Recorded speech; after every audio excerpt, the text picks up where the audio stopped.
Story 1. Hide and Seek at Home. I was 15 when it happened. It was a Friday night in late September, the kind of night where the air was just starting to get that crisp autumn bite. My parents had gone out to a dinner party with some of their friends, and I remember them telling me they wouldn't be home until after midnight. The house was all mine. Naturally, I called my best friend and neighbor, Leo, who lived right across the street. We were the same age and spent most weekends hanging out. Usually, we just crash in my basement, playing video games or watching dumb horror movies.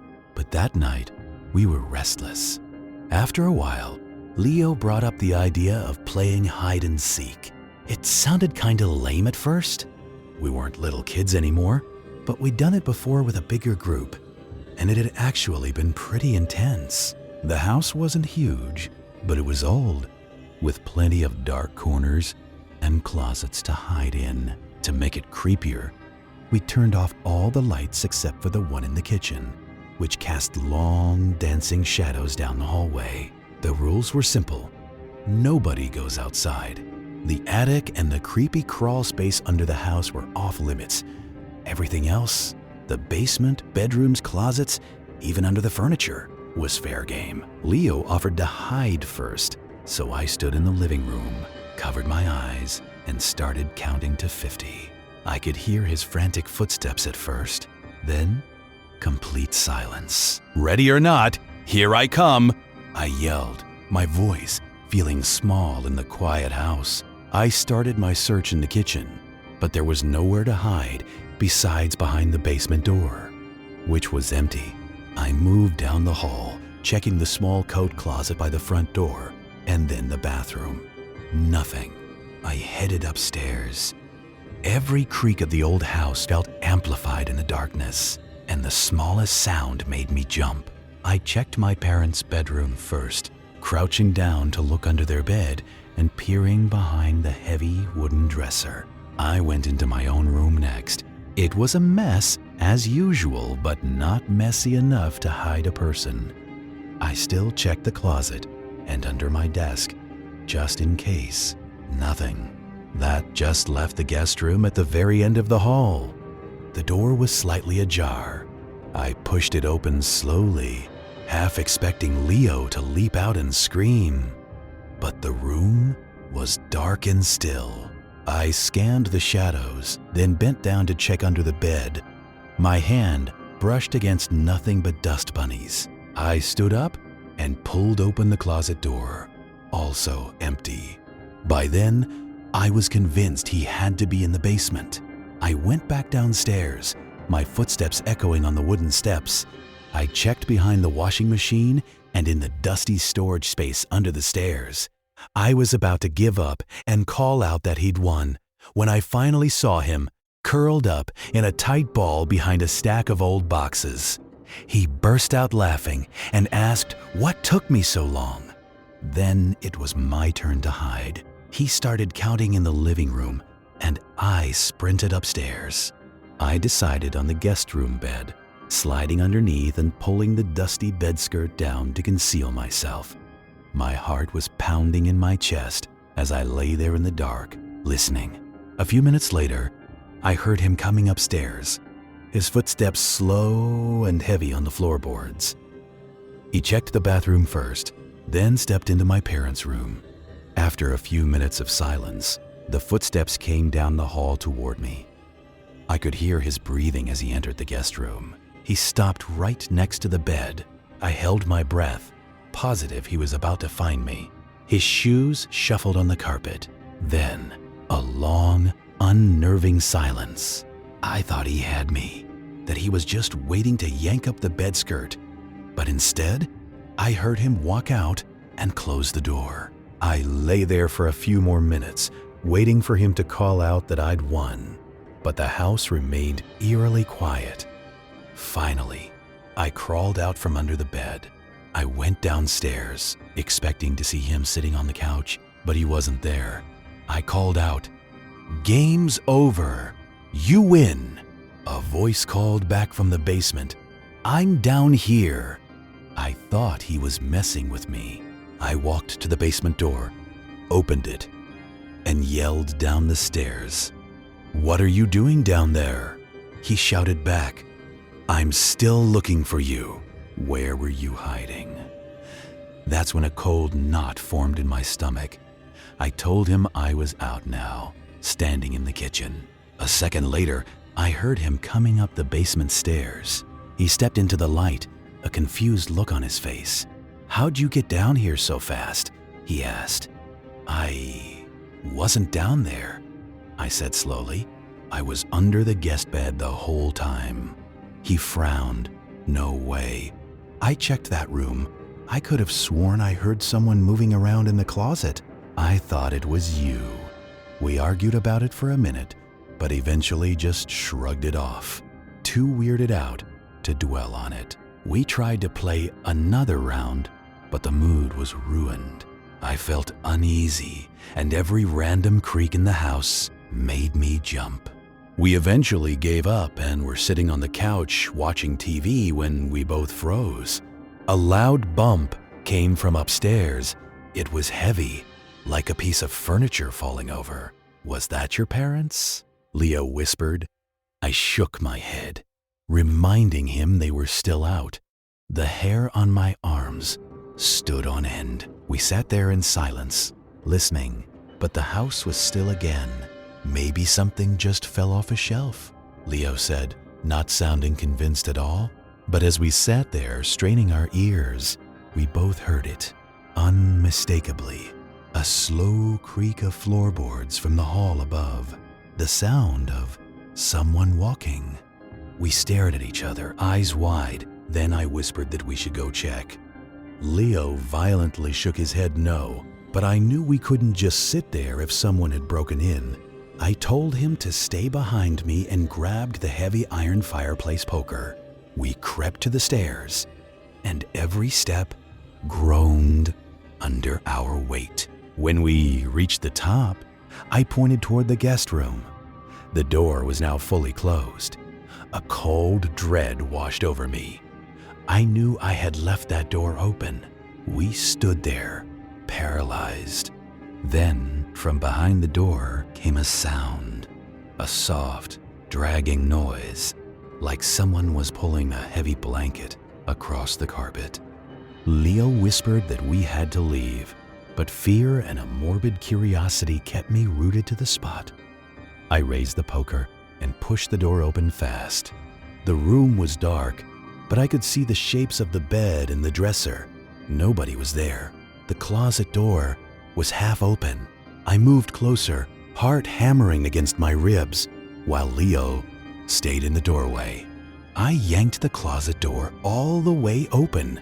It was filled with nothing but old coats and boxes. We both let out a shaky, nervous laugh, trying to convince ourselves it was all in our heads. But then, just as we turned to leave, we heard another sound. This time, it wasn't upstairs.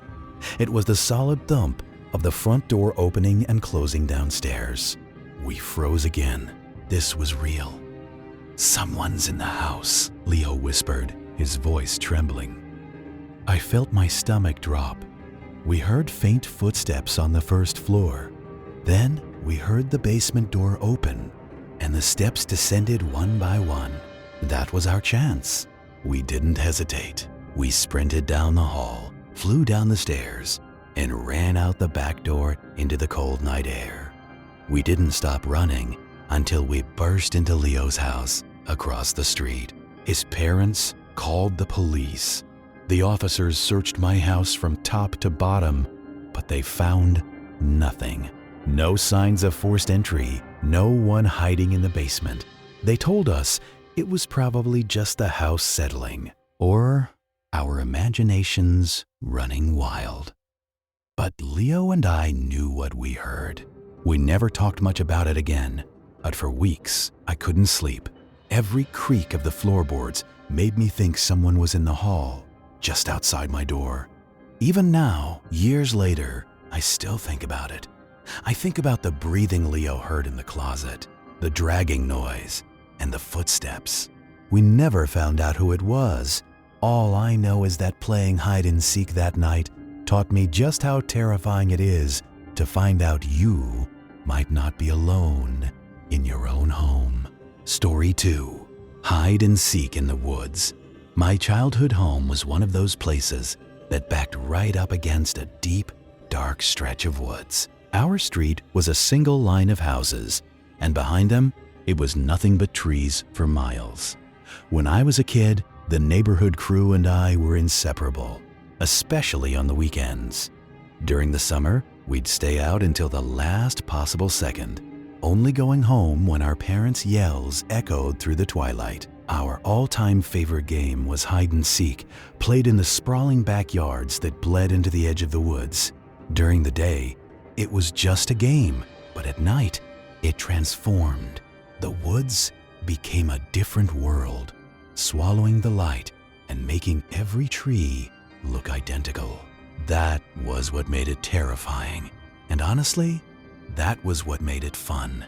The last time I ever played hide and seek in those woods was when I was 14. It was a thick, humid August night where the air was heavy and still. There were 5 of us: me, my best friend Tyler, his hyper little brother Matt, and 2 other kids from down the street, Jason and Eric. We all agreed to play outside. It was cooler than being cooped up in someone's stuffy basement. The rules were straightforward.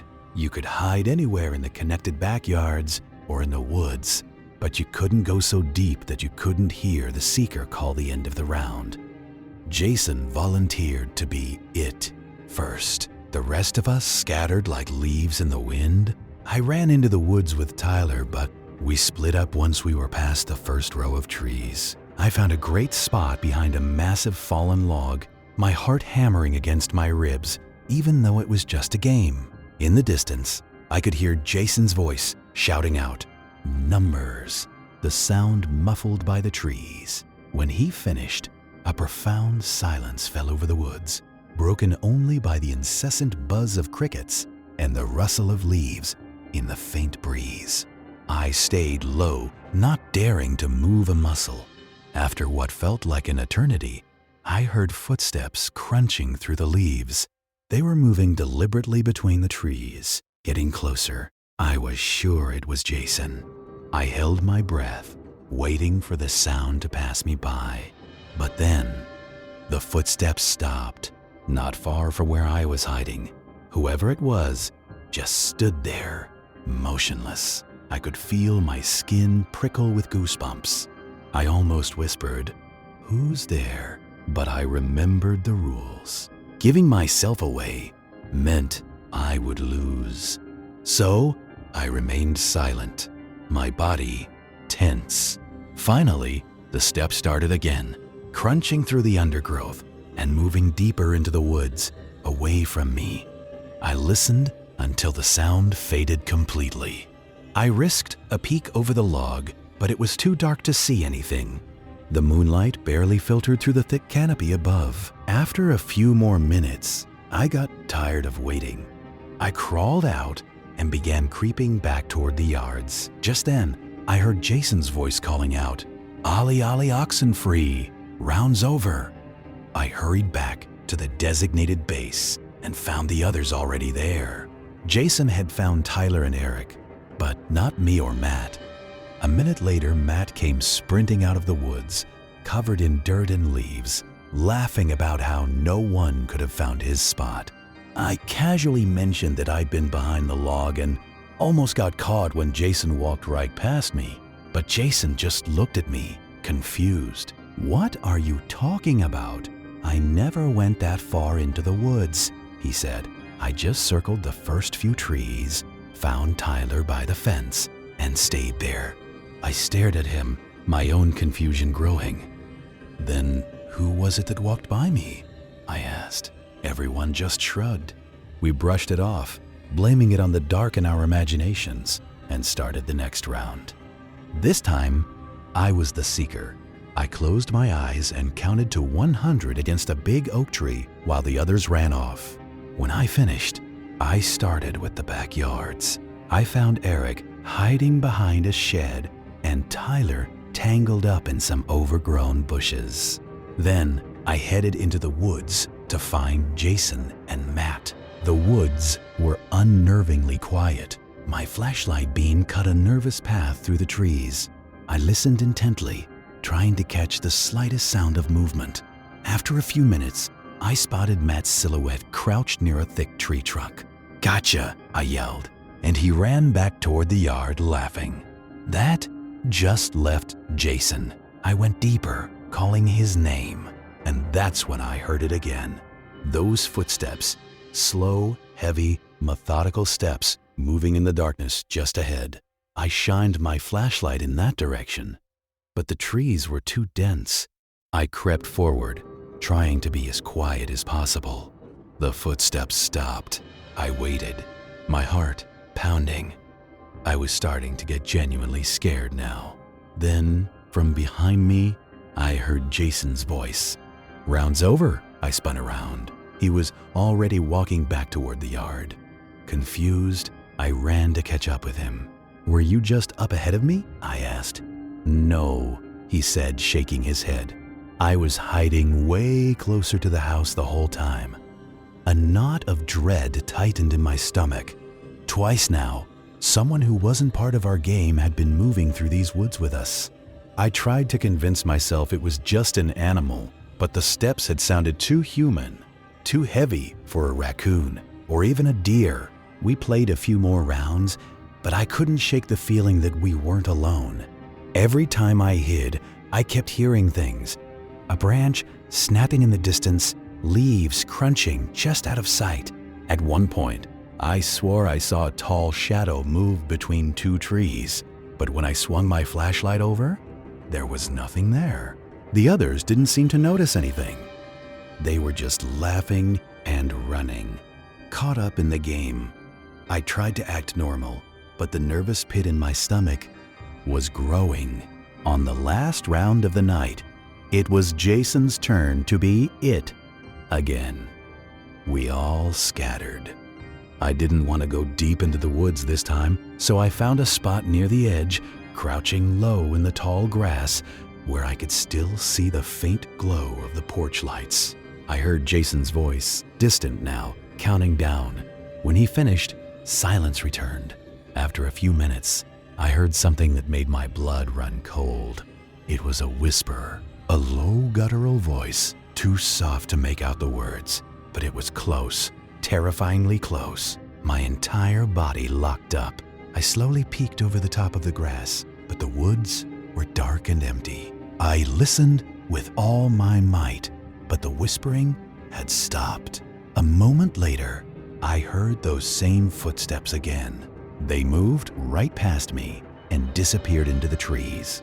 I lay there trembling, my heart about to burst out of my chest. That's when Jason called out that the game was over. Everyone else came out of their hiding spots, laughing and brushing themselves off. I walked back slowly, my mind racing. I told them I'd heard someone whispering, but they all just laughed and accused me of trying to scare them. I didn't argue. I knew what I had heard. We sat in Tyler's yard after that, drinking sodas. That's when Matt asked, his voice suddenly serious, "Did anyone else see the man?" "What man?" Tyler asked. "While I was hiding," Matt said, "I think I saw a tall man standing in the woods. He wasn't moving, just standing there, watching." Jason told him he was crazy. Eric laughed it off, but I felt sick to my stomach because I believed him. We all went home soon after that. I lay in bed that night, staring at the ceiling, unable to sleep. I kept replaying the sounds in my head, the whispering, the slow crunch of footsteps in the leaves. I never played hide and seek in the woods again. Even now, years later, whenever I hear leaves crunch underfoot in the dark, I think back to that night. I think about the man Matt saw. I think about the footsteps that weren't Jason's, and the whisper I still can't explain. Maybe it was just a stranger passing through.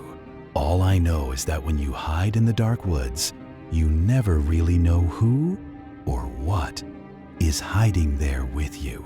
Story 3. The new player It was a blistering Saturday afternoon last July. I was 14 at the time, living out in a rural part of Pennsylvania, where the houses are far apart and the backyards are huge. Ours was no exception. Acres of open grass bordered by a dense tree line and a rickety old storage shed at the far edge of the property. My friends and I practically lived out there during the summer. That day, it was me, Ryan, Josh, and Adam. We were just killing time, shooting hoops near the garage. After about an hour, we were all exhausted, sitting in the grass, chugging water and trying to catch our breath. That's when we saw him, a kid we didn't recognize, walking up the long dirt road that runs past my house. He looked a bit older than us, maybe 16. He was tall, with messy black hair, and was wearing a gray shirt and jeans despite the oppressive heat. We all fell silent as he approached, walking right up to us with a strange confidence, like he already knew us. "You guys want to even out the teams? Make it 3-on-3?" he asked. None of us said anything at first. We were all just staring. Finally, Adam broke the silence. "Who are you?" The kid said his name was Keith. He claimed he lived just up the road and had seen us playing while he was walking through the woods. We all exchanged skeptical glances. I'd lived there my entire life and had never seen this kid before. Neither had my friends. But he seemed normal enough. So Ben, another friend who'd just arrived, invited him to play basketball. Keith shook his head. "Nah, basketball's boring. We should play manhunt," he suggested. "This yard is perfect for it. So many places to hide." In that moment, none of us picked up on how weird that comment was. But looking back, it should have been a massive red flag. How could this stranger know anything about my property? But we were bored, so we agreed. We split into 2 teams. Keith immediately volunteered to be on the hunting team. "I love being the seeker," he said with a grin. So it was Keith, Adam, and Josh hunting, while me, Ryan, and Ben were hiding.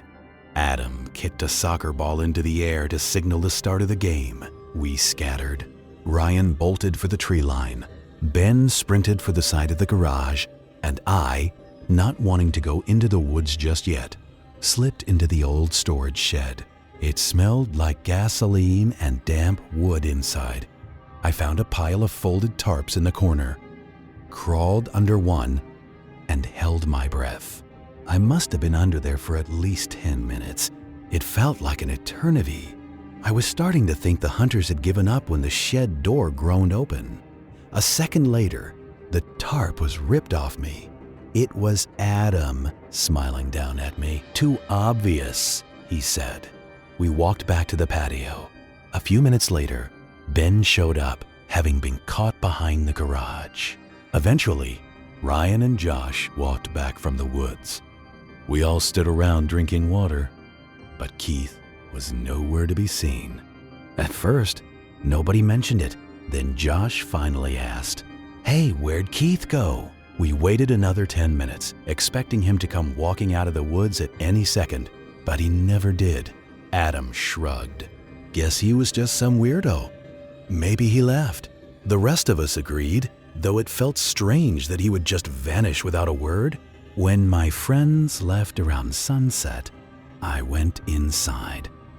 That's when I noticed something lying in the grass near my bedroom window. It was a length of old, weathered rope, dirty and frayed, like it had been outside for years. I knew for a fact it hadn't been there earlier that day. I picked it up, tossed it aside, but the image of it stuck in my head. My first thought was Keith. I told myself I was overthinking it, but I couldn't shake the feeling. Had he gone inside the house while we were all distracted? My dad usually left one of the side doors unlocked during the day. I did a sweep of the house, checking closets, under beds. Nothing. That night, I got into bed around 11. I was scrolling on my phone when I heard it. Soft footsteps right outside my bedroom door. I froze, listening. My dad sometimes gets up at night, but he always coughs or clears his throat. This was silent, too silent. "Dad?" I called out, my voice barely a whisper. No answer. My heart started racing. The footsteps stopped directly outside my door.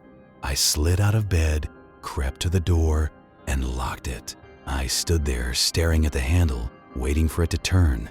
After what felt like an hour but was probably only 30 seconds, I heard the heavy sound of the front door closing. I didn't waste a second. I ran to my dad's room and shook him awake.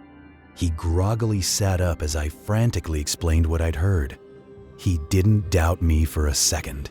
He grabbed the shotgun he kept under his bed and told me to stay behind him. We searched the entire house together. Every closet, the basement, the garage. He even went outside and walked the whole property with a heavy-duty flashlight. But he found nothing. We locked every single door and window after that. The next day, I told my friends what happened. They laughed it off, saying it was just my imagination. But I knew it wasn't. Was it Keith? Had he hidden in the house during our game and waited until dark? I'll never know for sure. The kid named Keith never showed up in our neighborhood again. It was like he had never existed at all.